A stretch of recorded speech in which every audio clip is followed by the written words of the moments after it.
warahmatullahi wabarakatuh. Perkenalkan, nama saya Novi Idi.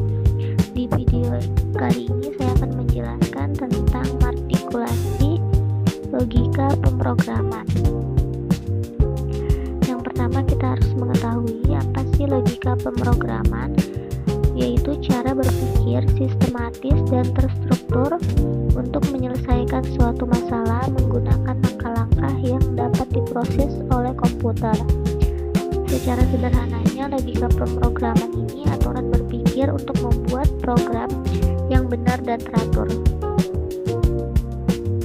Dalam logika pemrograman ada 3 contoh, yaitu logika sekuensial, dan yang kedua ada logika percabangan, yang ketiga ada logika perulangan. Contoh pertama ada logika sekuensial, adalah logika pemrograman yang menjalankan perintah secara berurutan dari atas ke bawah tanpa percabangan atau perulangan. Artinya setiap langkah dijalankan satu persatu sesuai urutan penulisan.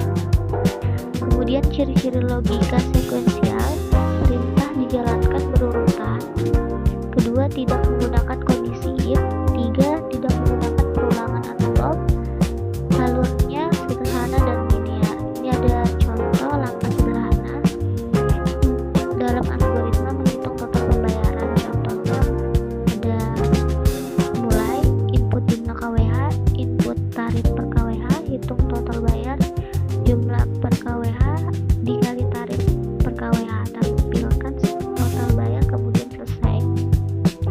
Dan ini ada contoh soalnya, itu sama, tentang menghitung total pembayaran listrik berdasarkan input jumlah KWH, tarif per KWH, dan input nilai bayar. Kemudian ada contoh flowchartnya. Yang pertama menggunakan simbol mulai, lalu ada input jumlah KWH-nya, misalkan jumlahnya itu 100 KWH, dan ada tarif per KWH-nya itu 1.500 per KWH. Lalu prosesnya itu 100 dikali 1.500, berarti jumlah dikali dengan tarif. Kemudian kan simbol total, yaitu totalnya 100 kali 1.500, yaitu 150. Kemudian program akan diakhiri dengan simbol selesai.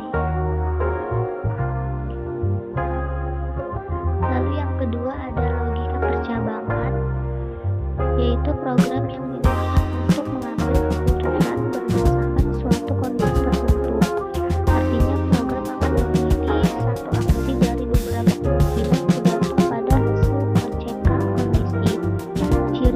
Ciri logika percabangan: satu, menggunakan kondisi misalkan kurang dari atau lebih dari dan sama dengan. Menggunakan perintah seperti if, atau else. Program bisa menghasilkan keluaran yang berbeda tergantung kondisi. Kemudian ada contoh sederhananya tentang menentukan status mahasiswa, seperti mulai, input nilai, jika nilainya lebih dari 60 maka dinyatakan statusnya lulus, jika tidak atau jika kurang dari 60 dinyatakan statusnya tidak lulus. Tampilkan status kemudian selesai. Contoh algoritmanya juga sama, di sini ada contoh soalnya, menentukan status siswa lulus atau tidak lulus. Contoh flowchartnya ada simbol mulai, kemudian input nilai mahasiswa, kemudian ada nilai, jika nilainya lebih besar dari 60 maka dinyatakan lulus, jika lebih kecil dari 60 maka dinyatakan tidak lulus. Kemudian program diakhiri dengan simbol selesai. Yang ketiga ada pengertian perulangan. Logika perulangan yaitu logika pemrograman yang digunakan untuk menjalankan suatu perintah secara berulang-ulang selama kondisi tertentu terpenuhi. Artinya program ini akan mengulang langkah yang sama tanpa harus menuliskannya berkali-kali.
yaitu